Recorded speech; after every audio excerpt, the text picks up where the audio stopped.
Good morning, Central. It's a little before noon on Thursday, April 25th here in Boston, and I am currently on Boylston Street. It's been 10 days since the bombings that occurred behind me on April 15th, where thousands of runners and spectators made their way here to Boston as part of the 117th Boston Marathon, which consisted of 26.2 miles to honor the victims of the horrific Sandy Hook Elementary School shooting, which we know occurred back in December in Newtown, Connecticut. However, at about 2:50 p.m., the day took a dark turn when two suspects, now identified as Tamerlan and Vihar Sarnaev, dropped two of their bags among spectators near the finish line that have bombs that they had put together on their own, which we now know were placed in pressure cookers. If you, for whatever reason, have not seen the video of the moment that those two bombs went off, let's show that to you now.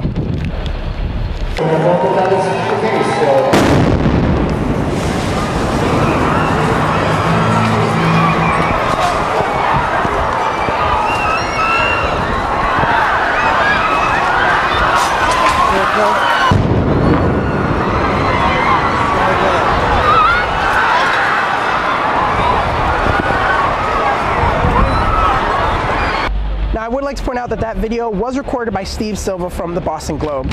Now, later that day, we learned that hundreds were injured, and unfortunately, the lives of Martin Richard, Crystal Campbell, and Lindsay Liu were taken.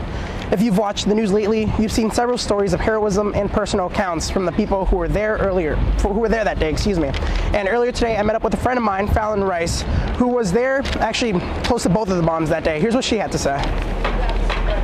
Well, initially we were standing at the location of the first bomb, right behind the flags, and then we ended up going into Starbucks and before any of the bombings went off, and we moved locations to right where the second bomb was, and it was actually a bit safer for us, but we ended up being right there for the second one, about 5 feet away from the second bomb. So what was that moment like? Bomb went off, like what was your natural instinct? Like, were you one of those who went into the crowd? Did you try to seek help immediately? What happened? Initially it was just a lot of confusion because we were in the second group of people. We had already heard the first one, and we were still like contemplating what that was. So when the second one went off, it was just like we all thought we were under attack. It's sort of like 9/11 when that second plane went in. It's like you knew something was up. Exactly. So I personally thought that I was with 6 other girls, and we were all kind of standing a little bit separated at the time. And when the bomb went off, everybody scattered, and so I couldn't find any of my friends. So I turned around and I ended up seeing somebody on the ground who I thought was one of my friends. So I turned to go to her, and then I realized it wasn't, and I ran to go find my friend somewhere else, and we ran through a building. It's all a blur, you know. Everything kind of seems like it was in slow motion, but at the same time you were moving as fast as you possibly could. How do you cope with that? I mean, all the things that you saw that day. Well, our school has been really particular about us getting help. They kind of started like a group counseling for us because the 6 of us were there and so affected by it. So we've been going to counseling individually, and then we've been doing the group counseling at night.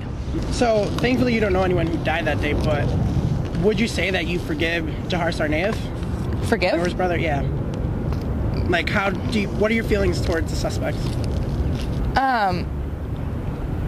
I still want answers, I guess. I don't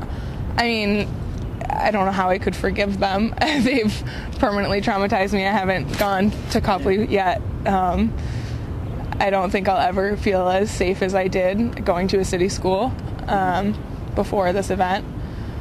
My friend actually went to UMass Dartmouth, my best friend, or goes to UMass Dartmouth, and she actually knew the brother, the younger brother, and it's just so weird, the things that she said, that he was such a nice kid, and you hear that on TV, but when it's coming from somebody that you trust, like what they think of people, right, it's all the more real. And just hearing her say that, and hearing her say that he was on campus the day before is just, it's just disheartening and confusing. Mm-hmm. So you haven't gone back to Copley Square since, again, today's Thursday, April 25th.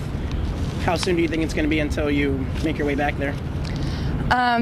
Hopefully before I leave from school, which will be May 3rd, the girlfriends that I was with and I are all going to go back together and see it and see the memorials and stuff like that. One of the many stories, if you've been following the coverage, you've heard about is the guy in the cowboy hat, Carlos Arredondo, and we got the chance to speak to him today.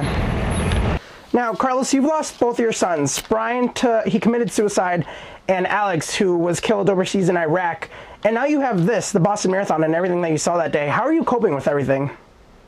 Well, right now, dealing with the whole situation right now, seeking help, and like a normal procedure the police department do, or the fire department, when things like that happen, you enter into a traumatic situation, then you need to talk about it, and seeking help and trying to move on and help the other. I did my civic drive by helping out. I wasn't hoping not to be any people's way, but was so many people on the side helping out.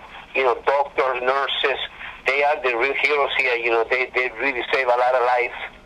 Given that social media is such a huge part of our lives and there are many spectators there, the FBI immediately took over the case and reached out to all individuals who were there that day to help in finding those responsible. With the public's help and surveillance video from the local businesses here, 3 days after the bombings had occurred, the FBI was able to release photos of the suspects, which, if you remember, at the time they were known as Suspect 1 and Suspect 2. Suspect 1 was later identified as 26-year-old Tamerlan Tsarnaev, and on the night of April 18th, he was pronounced dead after a shootout with police. And in a tragic turn of events, MIT officer Sean Collier was killed as he sat in his patrol car. That then left Suspect 2, Jahar Tsarnaev, to still be on the loose, and many who woke up Friday morning in Boston and the surrounding communities learned that a massive manhunt was underway and that no one was to leave their homes or open the doors for anyone other than law enforcement officials.